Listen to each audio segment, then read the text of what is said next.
சென்னை பெருநகர வளர்ச்சி குழுமத்திற்கு சொந்தமான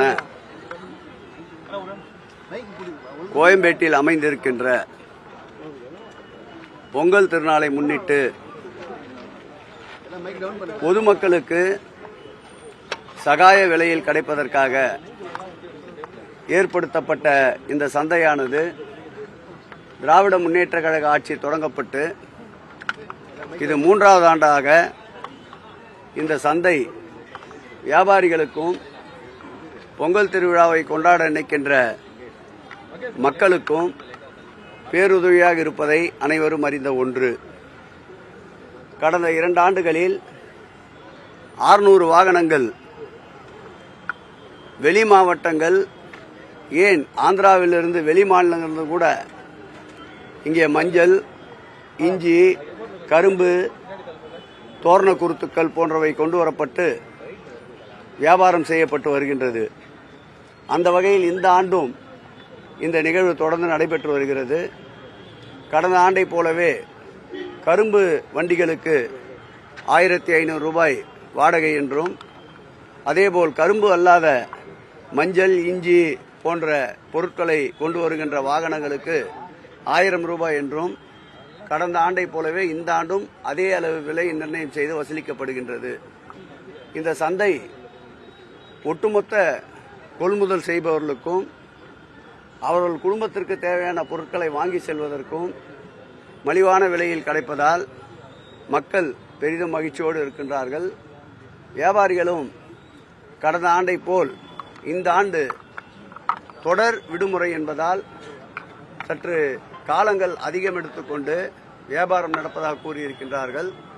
அவர்கள் என்ன இப்பொழுது எங்களிடம் வைத்தார்களோ உடனுக்குடன் குப்பை அகற்றுகின்ற பணி, அதேபோல் போக்குவரத்தை சீர் செய்வதற்கான கூடுதல் காவலர்கள் அவைகளை ஏற்பாடு செய்திருக்கின்றோம்.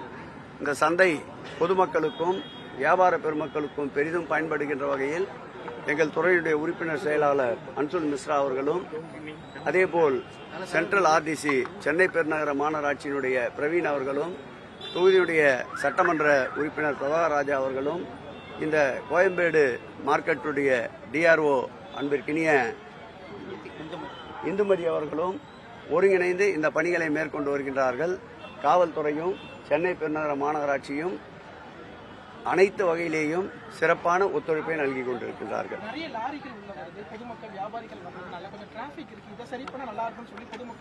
வெளியில் எங்கும் போக்குவரத்து நெரிசல் இல்லை. நான் இந்த வழி கடந்துதான் வந்தேன்.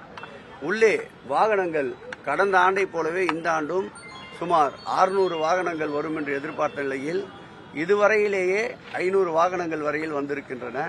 ஆகவே வாகனங்கள் கூடுதலாக ஒரே சமயத்தில் வந்ததன் காரணமாகவும், நேற்றையிலிருந்து மழையின் காரணமாகவும் அரங்கத்திற்குள், அதாவது சந்தைக்குள் இருக்கின்ற இந்த 7 ஏக்கர் நிலப்பரப்பில் ஆங்காங்கு போக்குவரத்து தடைபட்டிருந்ததை தற்போது சீர்படுத்தி இருக்கின்றோம். வெளியிலேயும் அதிகமான அளவு காவலர்கள் எண்ணிக்கை கொண்டு போக்குவரத்து ஒழுங்குபடுத்தப்பட்டிருக்கின்றது.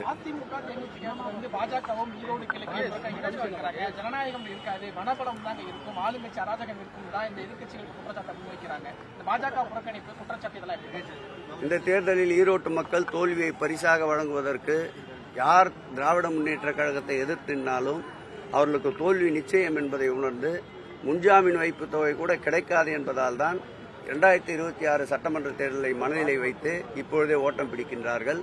ஈரோடு கிழக்கை பொறுத்தளவில் நிச்சயமாக உதயசூரியன் தகத்தகாயமாக ஒழிக்கும். மாண்புமிகு தமிழக முதல்வர் அவருடைய ஆட்சியினுடைய சாதனைகள் இந்த வெற்றி ஒரு மாட்சியாக இருக்கும். செய்திகளை உடனுக்குடனும் துல்லியமாகவும் தெரிந்து கொள்ள சப்ஸ்கிரைப் பண்ணுங்க.